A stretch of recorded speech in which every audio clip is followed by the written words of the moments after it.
Hello, this is Michael Hexter, and welcome to Politics 2100 here on YouTube. So, this episode I'm calling Israeli Government and Apologists Terrorize with Histrionics based on false accusations of anti Semitism. So, first, let me lay out that anti Semitism really exists and there is real anti-Semitism in the world, and also that Jews have been persecuted for millennia in different intensities in different places, and anti-Semitism is something that can surge rapidly, and it's a chimerical and difficult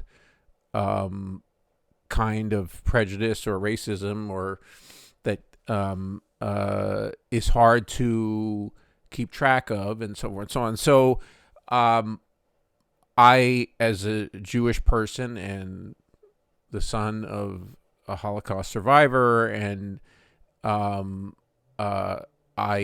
am, concerned about that. But unfortunately, we have a structure both, in the Israeli government itself, the right-wing fascist, essentially, Israeli government, now a great coalition, so including some more moderate supposed elements, but united in what appears to be a war hysteria, or a vengeance hysteria and a war hysteria around the leadership of Benjamin Netanyahu still.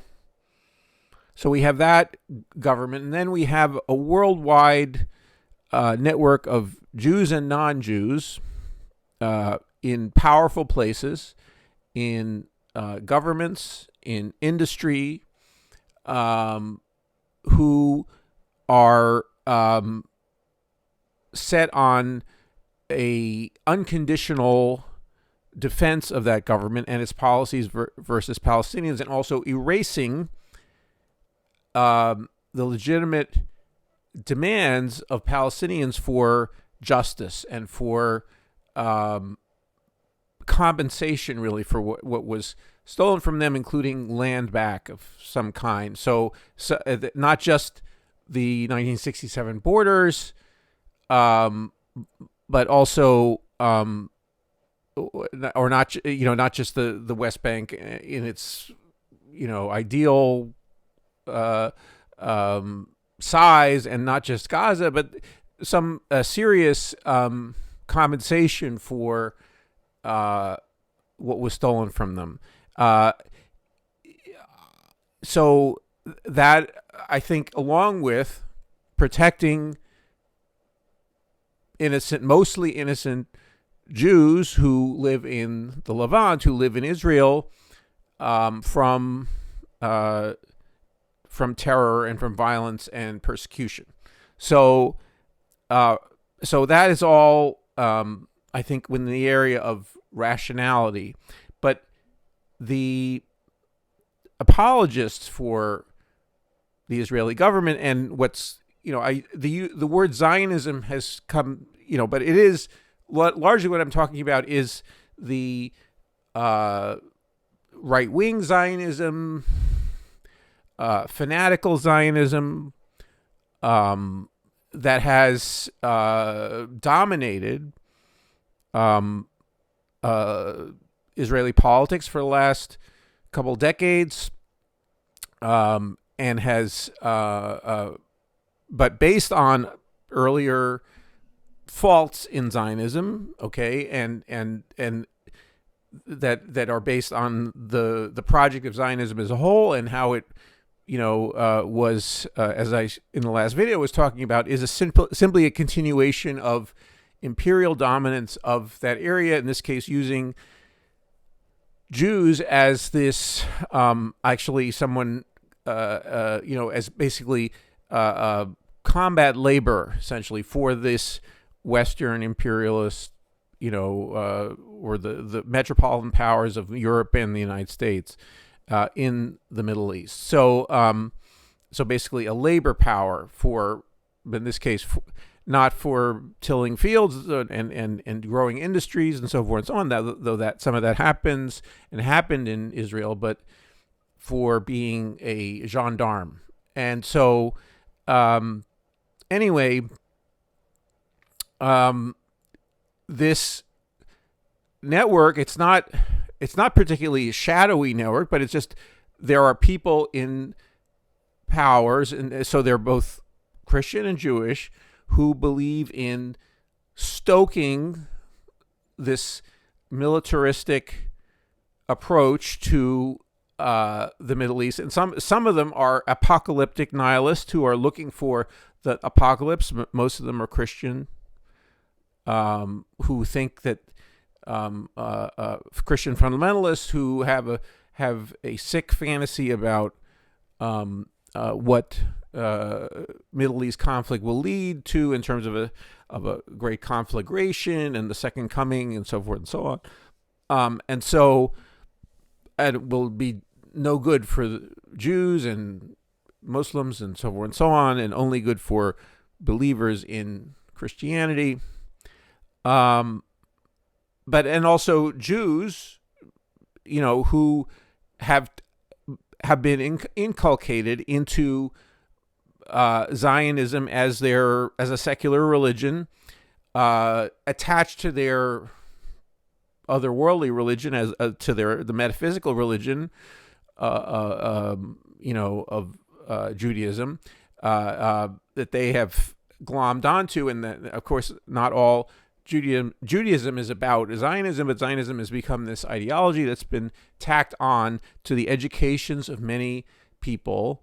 And also it's become, so among the non-religious, non-Jews, it's become this sort of a touchstone of their sensitivity and their morality and their sorrow for what happened to Jews, mostly in the Holocaust, but also before in other parts in European anti-Semitism overall, that just simply that there's something. By the way, I'm wearing this organization. This is what I'm saying has nothing to do with this organization. I just am wearing the T-shirt, just so you know. So, but anyway, it's I'm not representing anybody except myself here. So anyway,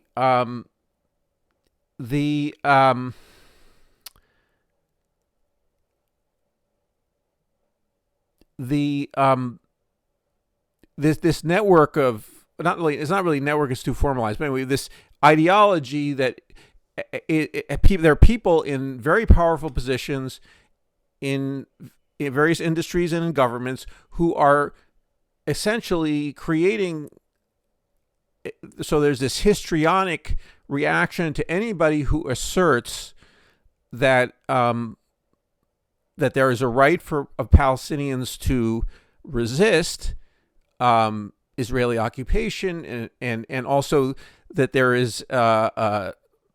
are flaws in the occupation, and that the occupation is wrong, and that they have rights that have been denied systematically at least for 56 years, if not for 75 years. So, and that this is a fundamental flaw in the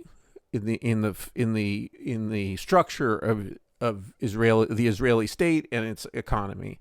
And so, and there are people who react with extreme aggression, and they think that they accuse those people of being, among other things, Nazis. So it's a reversal of powers, because the Nazis were the people who were much more powerful than the Jews in Germany, and also in countries to the east of Germany and to the west, so forth and so on. Once they had, overrun them and installed puppet governments in those countries during the period 1941 to 1945, and so anyway, so they had the power, but in this histrionic version of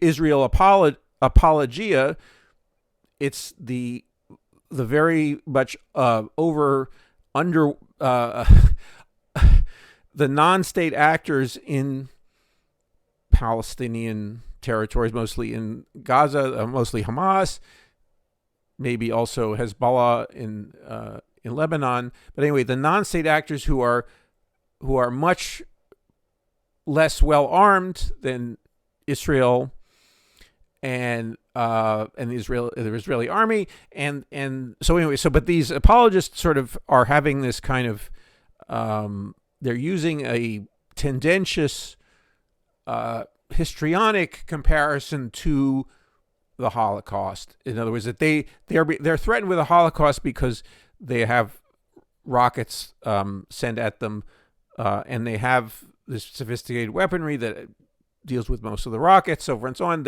They did fail in their military efforts to defend their citizenry on October the 7th, and the mythos of the Israeli mini superpower in the Middle East was shattered, or was certainly greatly challenged, or at least the mythos, not the actual reality. The reality is they still have a lot of bombs, in which they are using now to kill innocent Palestinians and a few Hamas militants. So, but mostly innocent Palestinians, in a ratio of hundreds to one, in terms of the militants versus, or Hamas members versus civilian Palestinians.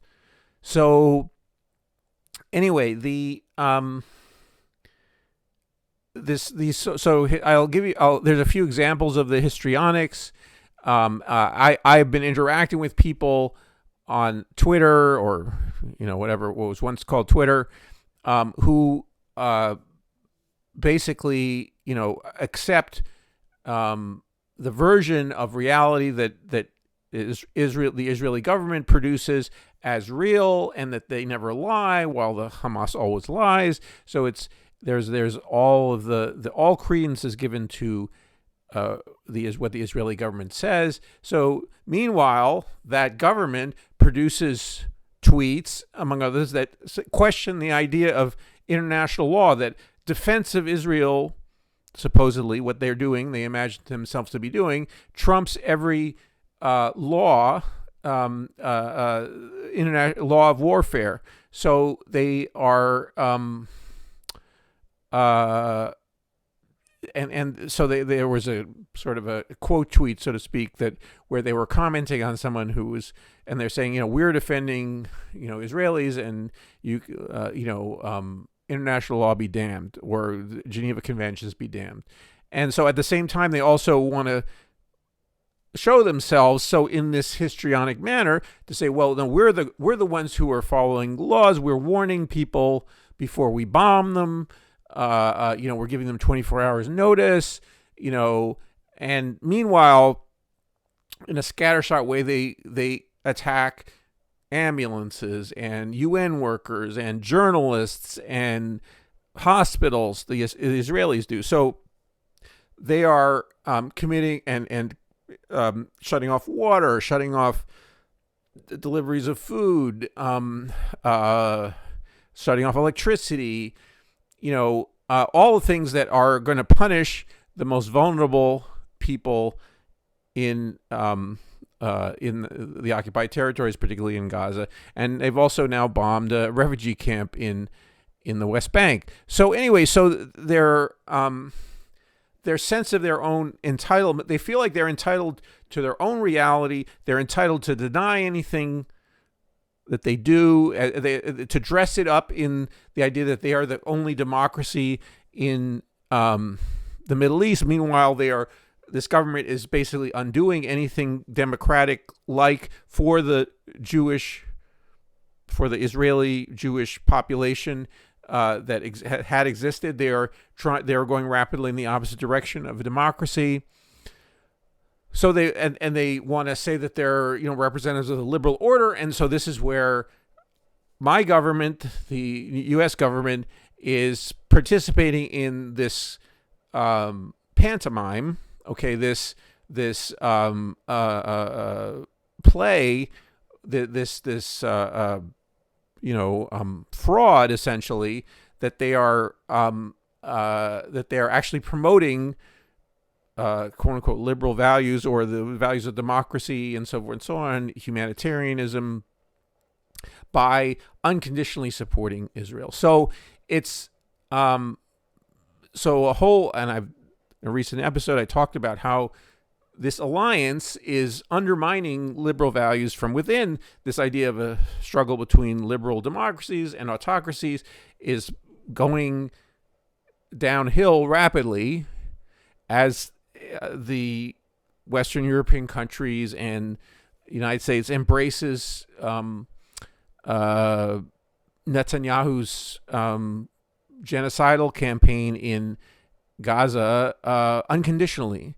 And so under the threat of these, again, histrionic accusations of anti-Semitism. So again, there is real as I started this video, there is real anti-Semitism in the world and real potential for increasing anti-Semitism in the world. And one of the things that can increase it, not the only one, but one of the things that can increase it is exactly these people who claim to be representing Jews acting in a way that is entirely immoral, entirely and oppressive, and essentially repeating from the other side. In other words, I should probably do a video about this, but turning passive into active, which is essentially explicitly the motivation of many of the people who were key to founding the Israeli state. Not all of them, but many of the more militaristic people who felt like, we weren't going to be pushed around anymore. We were going to be the people who push other people around. So in this case, turning passive into active. So having been the passive recipients of the Cossacks pogroms in early 20th century Russia, or late 19th, early 20th century Russia, and other actors pogroms directed at Jews, and also being the victims of obviously Nazi genocide, that they were going to turn around. So they were going to be the people who, in this case, genocide other people, okay, or get themselves in the position to then, over a slow period of time, essentially liquidate the Palestinian culture that in the Levant, certainly not necessarily in a diaspora formation, not exactly like the Nazis, or not as eliminationist insofar as Palestinians occupy land, but also eliminationist in the sense of, in the area of culture, in the area of discourse, attempting to control discourse around to such a degree that now many people, both Jewish and non-Jewish and Palestinian and other Arab and anybody really who stands up for Palestinian rights, for the suffering of the Palestinians, and not in a way that is not just sort of the pablum version of that, the sort of way that some liberals attempt to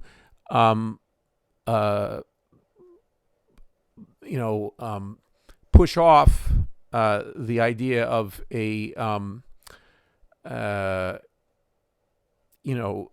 that they don't care about Palestinians. So sort of say, well, I'm for a two-state solution, or I'm against the occupation, but not call right now in this moment for a ceasefire, for negotiations around the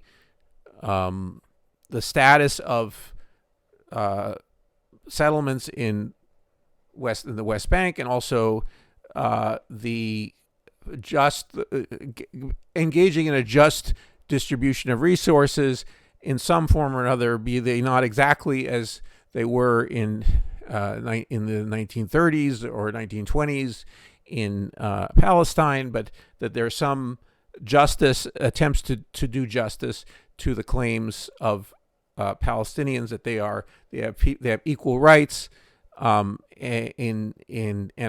are starting from a much more level playing field than currently exists in the Levant, in Israel Palestine. That they're not just given a bunch of land, whatever, and to say, you go off and do your own thing. So anyway, so this. But anyway, there's this. What I'm trying to emphasize, though, is that what I feel like what I'm trying to offer here is a fairly rational discourse that looks at the situation there, and there are people who are trying to push that out with this histrionics, with these. So another version of the histrionics is there are social media accounts. So not only are social media accounts, but there is such vicious caricaturing of Palestinians, and in, for instance, as I said, was about to say, in social media accounts, there's a Israeli woman who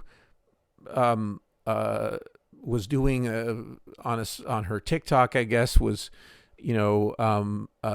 claiming, supposedly doing a satire of the fakery that Palestinian women did to sort of show that they had been wounded, that they in their social media accounts, and so and it was and then there's also others who have taunted the Israelis who've taunted the Gazans, as they had their water and fuel and electricity shut off, and so we have people who feel entitled to be eliminationist, viciously racist against Palestinians, and also in the area of culture to eliminate their voices, to having people fired who are not Palestinian or Jewish, but just people who say, there should be a ceasefire, or, mention that there are, Israel is doing some bad things, some war crimes. They get asked to leave their positions, high positions in various organizations. And so there's a real cancel culture that is based on this supposedly hysterical sensitivity and sense of entitlement to dominate and extirpate the voices of both Palestinians and also people who stand up for Palestinians and the equality of Palestinian rights, and also more generally Arabs or Muslims, or at least if anything anywhere located near Israel. So there's the sense of having to protect this extremely volatile, so to speak, but somehow overvalued and volatile set of clients, so to speak, that you have to sort of throw yourself at them, even though they lack much, almost entirely, again, moral authority. There's the realistic moral authority of having suffered over thousands of years persecution based on religious prejudices of various kinds, and vile racist myths, about Jews, that many of which come out of earlier versions of Christian, or let's say non-updated, 19th, even early 20th century, and certainly 18th and 17th and 16th and so forth and so on, Christianity that were very vile and led to pogroms against Jews and persecution. The blood libel, all these ideas that came from that. So there's some real bases for that. But then there's the fantastic twisting of that into this weapon against the truth and against equality of against the humanity of Palestinians, against their justified claims for land and compensation, okay, and sovereignty, or equal rights in a secular state, or a well-sized national entity that is there against alongside Israel, whatever it is. So this needs to be worked out. So there's a whole bunch of rational things to talk about, but then there is the effort to push this up into this area of that we Jews are about to be exterminated, so to speak, by these claims, when it's not the case. Okay, there are dangers, but also the hysterical. So I want to end on this, that this also spurs anti-Semitism. So both among the people who are under the boot of the Israeli government, the Palestinians. So obviously those people would hate. If I were a Palestinian, I would hate, if not all Jews, I would hate at least Israeli military and maybe some other Israelis that do these very cruel things and act entitled and superior. Okay, so anyway, if I were one, I would feel that way, and it's very natural. And there are some wonderful stories of Palestinians who forgive, as there are also stories of Israelis who understand and feel forgiveness for even the horrible crimes that Hamas committed on October the 7th, or in other situations and other terror attacks and other episodes of terror. So, or military confrontation or riots or so forth and so on. And anyway, so, and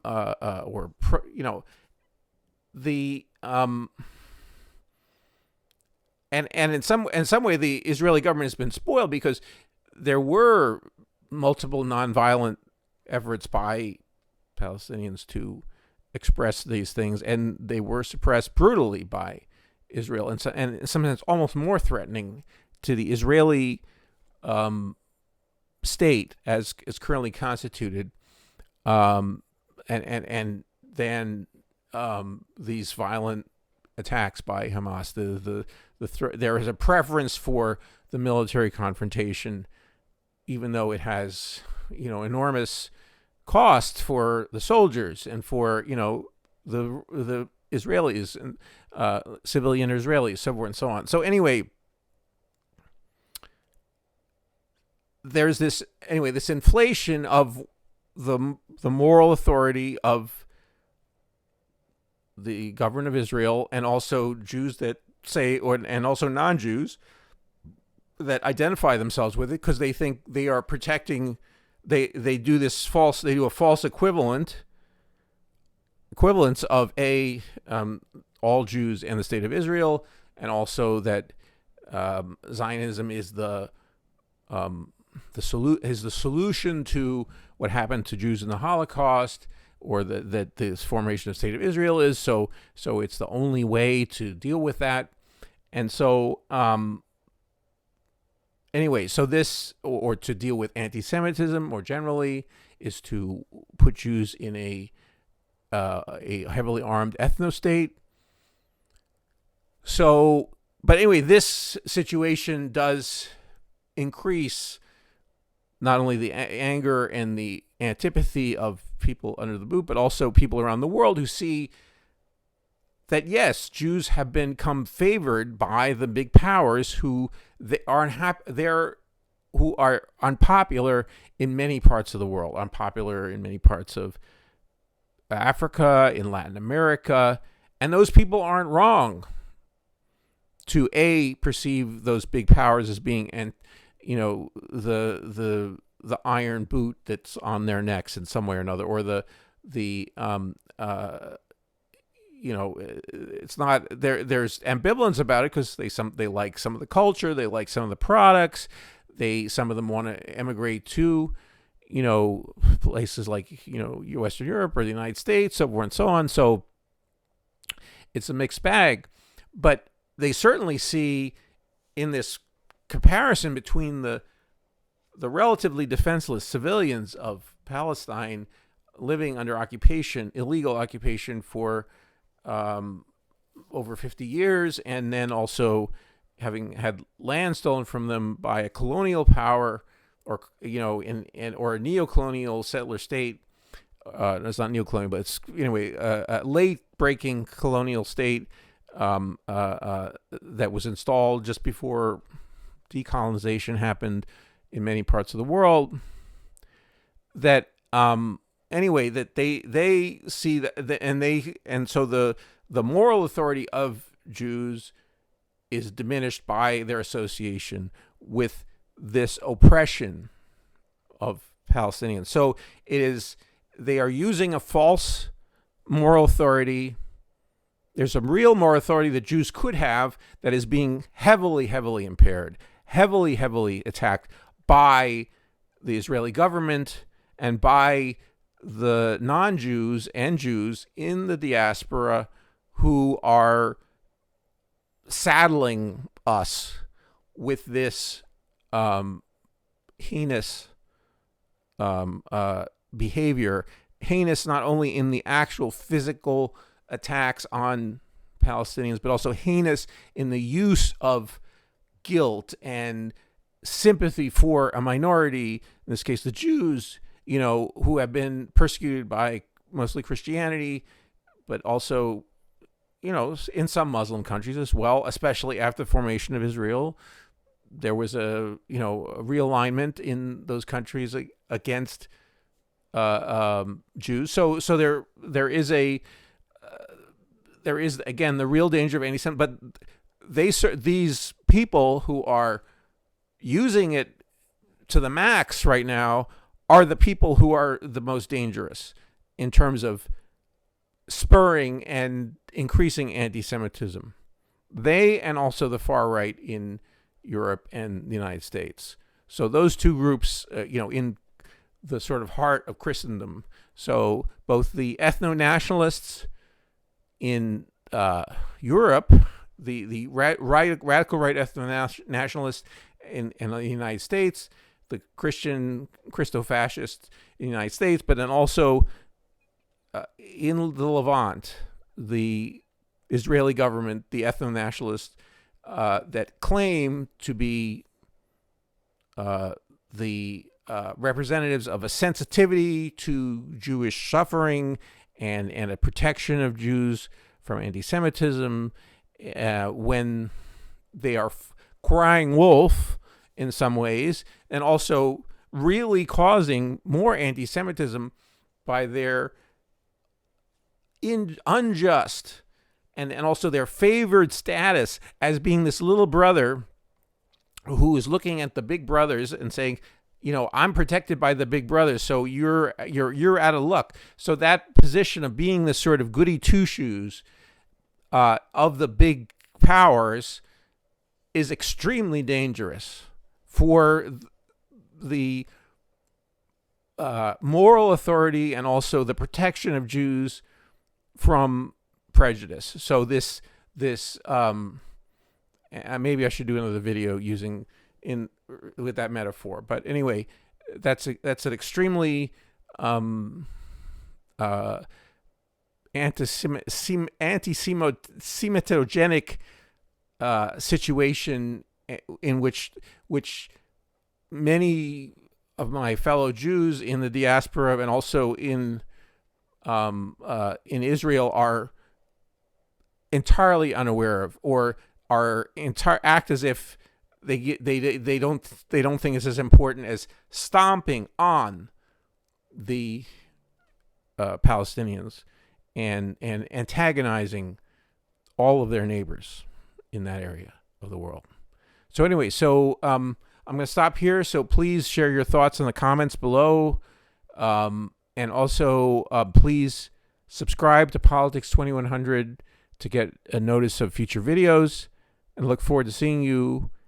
Also, please like this video if you got anything out of it, and please and look forward to seeing you in the next video. Thanks.